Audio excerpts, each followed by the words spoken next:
Well, hello and welcome to the Chair Talks podcast, the official podcast of the Staff Council of the College of San Scholastica. I'm your host, Troy Appalter, and today we're going to be talking about admissions.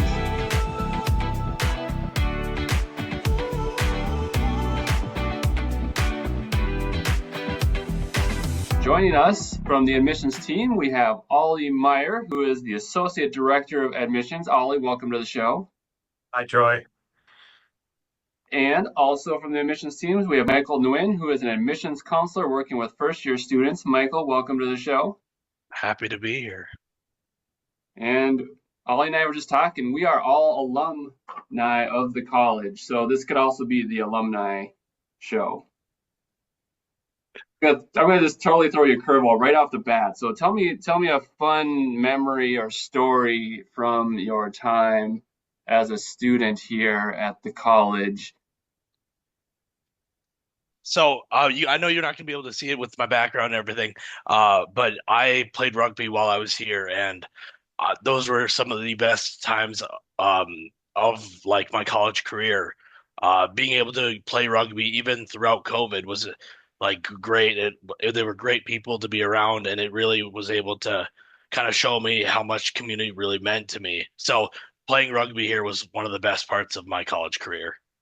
Fantastic. And what was your position? I don't know, rugby teams have a position, but what did you do on the rugby? Yeah, pitch? so You're on the pitch, yeah, right? it's a rugby pitch. There we go. I was a prop. It's one of the forwards, so that probably doesn't mean too much to a lot of folks here, but ultimately I would prop up our scrums. Did you score lots of points, or I don't know, No, what were I you doing here? I scored my first ever try in my first ever game and wound up never scoring again. So it actually I don't mind it too much. I wasn't too big of a ball hog, so that's all right with me. So you were a prop. You were lifting up other people to get their tries and carry on to victory. That was the goal at least. So All right, there we go. I just learned something about rugby. All right, Ollie. So share a little bit about your time at the college. Oh, I think some of my best memories come from being a resident advisor in the dorm. I had two great wings of guys, and I had to care about every one of those guys, whether I liked them or not. And we did a lot of things together. We did well in school together. We socialized together. We played intramural sports together. We hung out together. We watched movies together. We listened to music together. We did the air jam at Mayfest together. You name it, we did a lot of different things, and it was.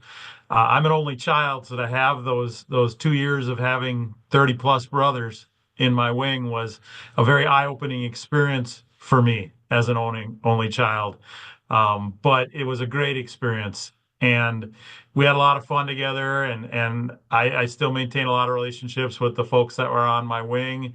I've been in a lot of weddings because I was an RA. So just a lot of wonderful memories there. Really loved the Mayfest time back when I was in college. We actually had Mayfest in May, Troy, when I was in college. And probably my favorite memories of Mayfest revolve in and around the Johnny Home dance in the Wellness Center with over 1,000 people attending. It was great fun and great music and great times and unforgettable. I'm very fond of those memories and a lot of those people still in my life. That's amazing. Yeah, Mayfest, great memories. I think some time passed from when you were a student, from when I was a student, but Johnny Holmes was still playing. Some things just last a long time. Yeah. Lots of good traditions. Fantastic. Cool. Well, let's talk a little bit about your work at the college. So you're both on the admissions team, and Michael, I'm going to jump to you first. Just walk us through a little bit of your day-to-day work. What are you doing? What does it look like? Help us understand what you're up to at the college. yeah, so my day to day is pretty different depending on the season. So during the fall, I actually spend a lot more time on the road, traveling. I work with students primarily in the Twin Cities area. So with that, I spend a lot of time traveling back and forth between here, the cities, doing all of their college fairs, high school visits, financial aid nights, really whatever they need. This last year, for the first time, I did a Hmong prep application day where I attended their high school and I worked with applications for 15 students to just help them apply to colleges. And like they were already looking at us anyway, which made me feel better. But I wasn't going to force them to apply to us. I was just there to help them apply to college, figure out financial aid. And then when it comes to the spring, it's also a little bit more different where I do a lot more or not high school visits. I do a lot more in-campus visits here where I'm able to meet with students that have possibly already applied or upcoming juniors, sophomores, and then do like group visits as well. So that's kind of my day to day, preferably. Other than that, I'm also going to be on my computer a lot, chit-chatting with folks, whether that's via Zoom, phone call, text, whatever works best for the student. So I'm hearing a lot of communications, relationship building, reaching out, telling our story, making those connections. Yeah, that's kind of how I've seen it, like who we are, I guess. That's kind of, I guess, our job title, whether it says it in my title or not, or like actually in the description. I feel like that's a big part of who we are as an admissions team. Nice. Super cool. Ollie, how about you? You've been at this work for a while, but tell us a little bit about your day to day now. What does it look like? I still recruit prospective students and their families. I still spend time on the road. Um, I still work primarily with students from all over northern Minnesota, and then I also have the United States. So I work with prospective students from all over the country as well as they come in as applicants and so forth. My travel pretty much is in the northern part of the state. Um, we all in admissions, the majority of us have territories that we work with. And for instance, this fall, while Mikey was on the road, I was on the road too. I put over 1,000 miles in one week going up to War Road in northern Minnesota college fairs and so forth. Today, I actually was over in Superior, Wisconsin, presenting to a careers class of 11th and 12th graders, which I did this for the same teacher in the fall with another group of 11th and 12th graders. I have a couple more local presentations in career classes like that yet this spring. Did a college fair at Fond du Lac Tribal College last week.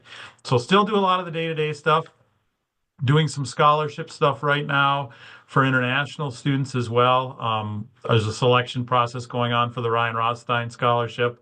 I'm involved in that. I work with Michael a lot as well. We're kind of a team. We cover a lot of campus visits between the two of us. A lot of prospective students, when they visit campus, either meet with Michael or I. We're both on campus a lot, meeting with prospective students and their families. It is the favorite, for me, it's the favorite part of my job. I like meeting with prospective students and their families. I've enjoyed that throughout my 39 years here. It is still something I enjoy as much as I did the first day I started work here. And we do that a lot. And like you said, Troy, it's relationship building. It's a very relational, admissions is relational work. We represent the college. We try to represent the college in a good light. We try to be very truthful and honest with prospective students. We're not talking students into coming here. We're encouraging them to make a good choice about their college choice for multifaceted reasons, whether it's their program, whether it's the location of the college, whether it's the size of the college, whether it's their personal needs and values, trying to get at that and help them understand why Scholastica may be a good fit for them. You're speaking, I'm really thinking about our Benedictine values and how, talking about building relationships and connections and meeting with families, that community and hospitality piece, but also the stewardship piece. We're not here to, sell a college or push something that maybe isn't in the best interest of these people we're working with. We're here to help them make good choices. So I think that is a pretty cool part of what you do. And as you're speaking, I'm like, wow, yeah, that sounds like a scholastican approach to admission. So I like that. I like that. So I hear a lot about the demographic cliff, and I hear a lot about people questioning the value of college and affordability and how it's a really challenging environment to recruit, and enrollment is a focus for all institutions, and it can be a challenge. So, give us some of the straight talk from what you're seeing on the realm, on the world of admissions. What's happening out there, and how competitive is it, or what are you seeing in terms of some of these challenges with admissions and enrollment in college these days? Let's start with Ollie. Well, I think the demographic cliff is real. And I think Scholastica has done a really good job of maintaining relevancy to be a viable option for the students that are out there. Like you said, Troy, their students have a lot of options when they graduate from high school. They can go for higher education, their bachelor's degree. They can go for 2-year technical degrees or 2-year degrees. They can go into the working world. They can choose the military. They can choose to take a gap year and travel if they have the resources to do that. There are a lot of options for prospective students and their families. And I think students explore them all. I don't think it's a given that a student is going to go to college anymore. Like it was maybe when you were looking at your next step after high school, definitely when I was looking at my next step after high school. I think today's student really evaluates their options. I think the nice thing about Saints, I mean, you guys have seen the news lately. Northland College closing down. St. Norbert College this week eliminating numerous faculty positions and numerous programs. Um, it's hard to, the pie has not gotten bigger, but we still want to have our piece of the pie at St. Scholastica of that demographic. The nice thing I have seen at St. Scholastica in my years is that we've maintained a level of stability. We haven't had dynamic growth. We've maintained a good, solid student body. And St. Scholastica has also delivered in a lot of different ways, not just the undergrad experience where we started 113 years ago, but a wonderful stable of graduate programs, some extended programs in various communities in Minnesota. And so that has made us very viable and very accessible to a wide variety of prospective students. And the values of the college speaks to all those populations. And I think that's what has really maintained us. So simply speaking, yes, that demographic cliff has been there, but I think Scholastica has really done a nice job of diversifying our student body, and diversifying our methods of delivery. So because of that, we are and we're in a good place. Could we be in a better place? Maybe, but we're in a good place. And I think we, as employees of the college, should all be real thankful for that. Yeah, definitely. I can see the numbers, see the reports. It seems like, as you say, the college of San Scholastica is holding steady or even outperforming a lot of our peers. So it's a testament to the hard work that you all are doing. Michael, when you're out talking to all the folks in the Twin Cities and all these college camp or all these high school visits and things, what are you hearing? How are students processing and thinking through what they want to do after high school? Yeah, well, I know we've already like kind of gone over it, but the big thing about us is the really nice part, I guess, is we are really transparent with all of our values and with our Benedictine values being such a big part of who we are. Even back when I was looking at colleges back in 2018, I didn't really understand the whole aspect of our values. I guess a little story time for everyone. When I was a 17, 18-year-old kid, I wasn't going to go to college. And I decided during my lunch break to meet with a college counselor who didn't talk to anyone at that high school and talked to myself. And it actually wound up being the guy sitting in the other room, Mr. Meyer.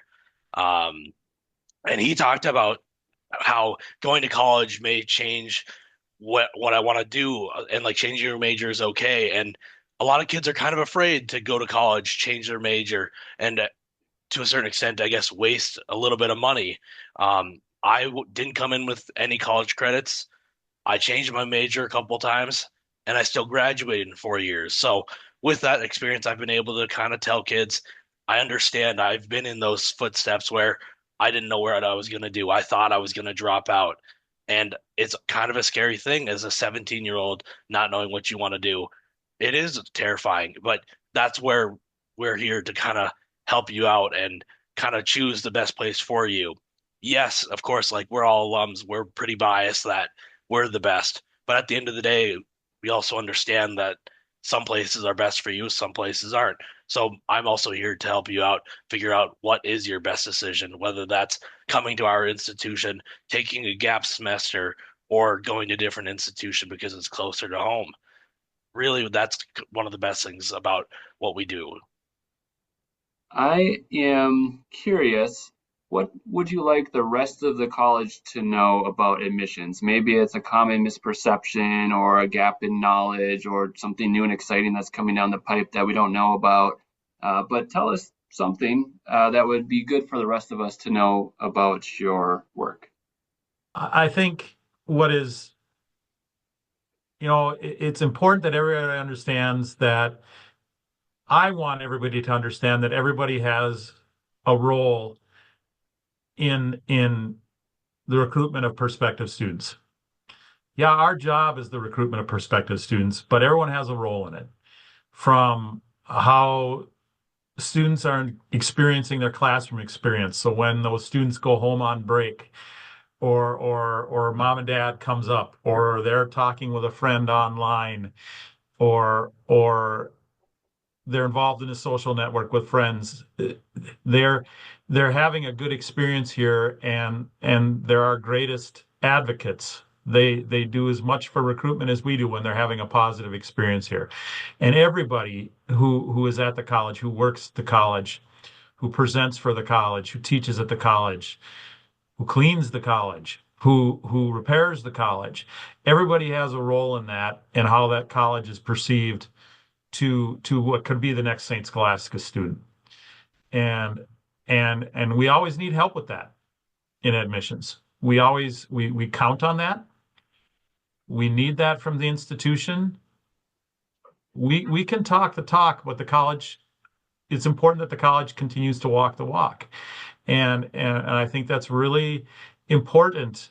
And that's something that I always want to remind the community of the college, those of us who work here, those of us, our staff here, those of our teach here, that we should never forget that. And it's important not to take that for granted because um, if we can talk the talk and walk the walk, we're going to win a lot of things. We're going to win the hearts of a lot of prospective students to come to St. Scholastica and to continue to come to be here.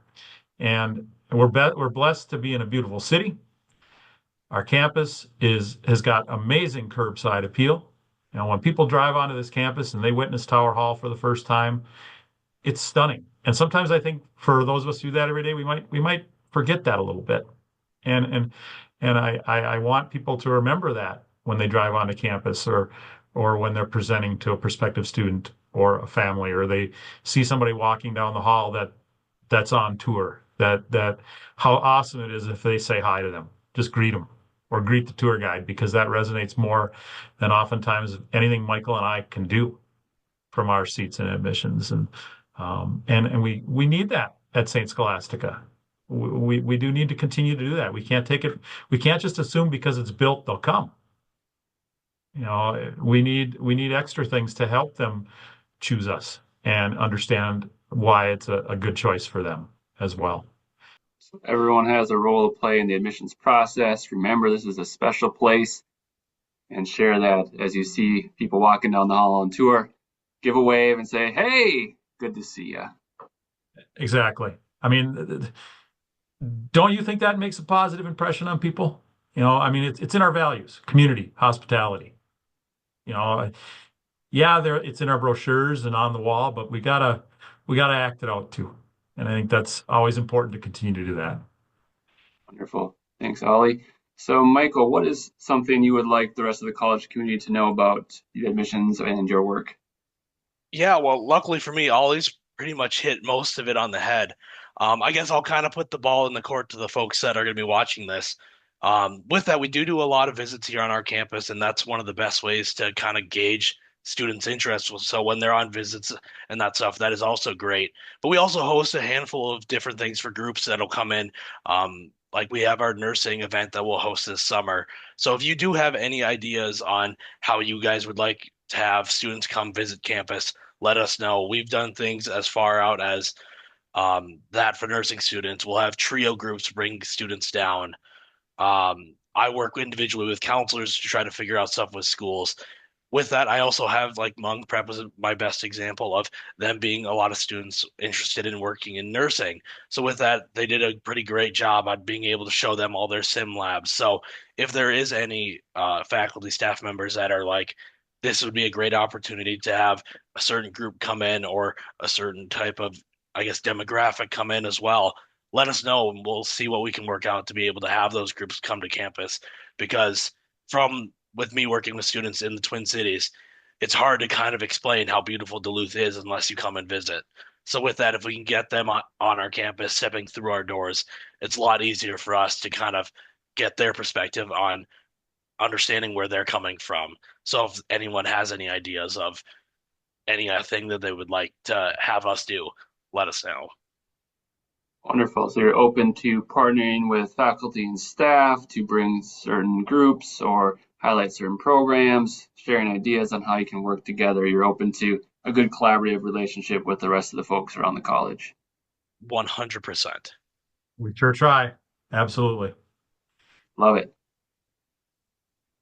Let's end on a fun question. I always like to have a good seasonal question on this podcast. So here we are this week of recording. It's coming up on the equinox, which technically is spring, and we all know spring in Duluth could be 50 and sunny, 40 and raining, or 30 and snowing, all in the same day. So I'd love to hear a bit about what do you like to do this time of year when you're not working? What are you doing in a Northland spring? Michael, you might be out on the pitch playing rugby or maybe something else. What do you like to do in the springtime? Yeah, so my world kind of revolves around sports. As we speak, it's the beginning of March or middle of March, but it is the beginning of March Madness. So I am currently filling out brackets as much as I can. Now that it's nice out, I can kind of sit outside and do it, which is really nice. I also play volleyball year round. I've started to do a little bit more hiking. Obviously, the weather being still a little cold out, I'm still trying to avoid it a little bit. But it's great to go get a lot of fresh air. And then as soon as the lakes are open, I'll hop out on the lakes with my friends. So that's what I'll do when the springtime actually comes. Who's your pick for? So you're doing an NCAA bracket. Who are you? Men's, women's, and I who are you thinking? Who are you picking for the championship? Yeah, so I'll make a couple different brackets. As of right now, I've got oh geez, I think I've got Alabama winning my men's bracket for one of them. I've got Duke winning another one. Uh, and then for the women's side, I had UCLA winning one and UConn winning one. So I've done a couple different brackets, but those are the teams I'm kind of looking at. That's smart. Fill out a couple brackets. Give yourself options. That's what I'm going for. So we'll see if I get any of them correct, but I've had a pretty bad success rate on getting them correct. So we'll see how it goes. Could be the year. Awesome. And Ollie, what do you like to do this time of year? I like sports a lot too. I'll be filling out Michael's brackets as well. I think for the women, I'm going to take South Carolina. I think they're going to repeat. They're just too good. There's also a girl on that team from St. Michael, Albertville, Minnesota. My colleagues tease me. I always say that's the best high school in the state of Minnesota because that was my high school. So I like South Carolina in the women's bracket, and I think I like Auburn on the men's bracket this spring. I think they've been one of the top two or three teams throughout the whole season. They've been one of the more consistent teams, so I'll pick that. My favorite sport's hockey. This is a great time of year to be a hockey fan. We just finished the Minnesota State High School hockey tournament. Love that event. Love watching it. Have enjoyed it in person as well. Good times. The warmer it gets, the more I want to be outside, to be honest with you. That's one of the reasons I chose to come up to Duluth for college was to be outside, to be on the lakes, to do some fishing and different things like that. I love that. We're Duluth is awesome for being outside, and you can't beat it. Whether it's just going, I don't do as much extreme stuff as I did when I was probably Michael's age. I like the 25 horsepower boundary waters now, and those type of things. But I enjoy that. We're planning a wedding in our family. My daughter Jenna gets married in July. So that's kind of consuming our thoughts a bit right now as well. I'm doing a lot of smiling and nodding throughout that whole process, but that's what Dad does, and we're excited about that as well. And I'm a year-round autograph collector. A lot of people on the community campus knows that I'm a collector. I collect stuff. I have too much stuff, but it's always fun to get an autograph or two here and there and connect. Last fall, I met Lita Ford. That was a lot of fun. So we'll see what's coming to Duluth this fall or this spring for those opportunities as well. But I love living up here. I've lived up here for most of my life now, and since I started college in '82. And spring is a great time. People are alive with pleasure in the spring. After after the cabin fever of winter that we tend to experience up here, Troy, for a lot of us, it's good to be outside in the spring.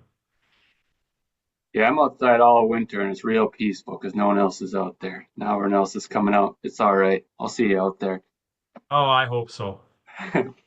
All right, well, that brings an end to this episode of the Chair Talks podcast. I want to give a thank you to our esteemed guests here. So, Ollie Meyer, thanks for coming on the show. Thank you. And Michael Nguyen, thanks for being here. Awesome. That's it for today's episode. Who's going to be up next? It could be you. We'll see you then. Viva Saint Scholastica.